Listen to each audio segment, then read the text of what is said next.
Você sabia que a auriculoterapia pode ajudar na ansiedade e na melhora do sono? Pois é uma técnica eficaz na redução da ansiedade e na melhora da qualidade do sono.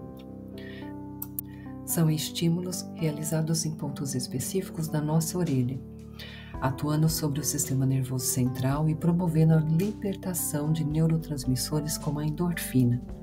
Essa estimulação pode ativar também o nervo vago, promovendo o relaxamento, reduzindo assim o estresse e a ansiedade, equilibrando o nosso sistema nervoso autônomo e melhorando a qualidade do nosso sono. Técnica bem simples e comprovada cientificamente a sua eficácia.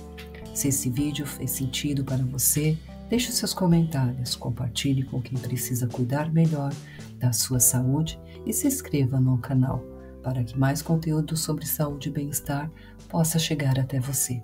Até mais!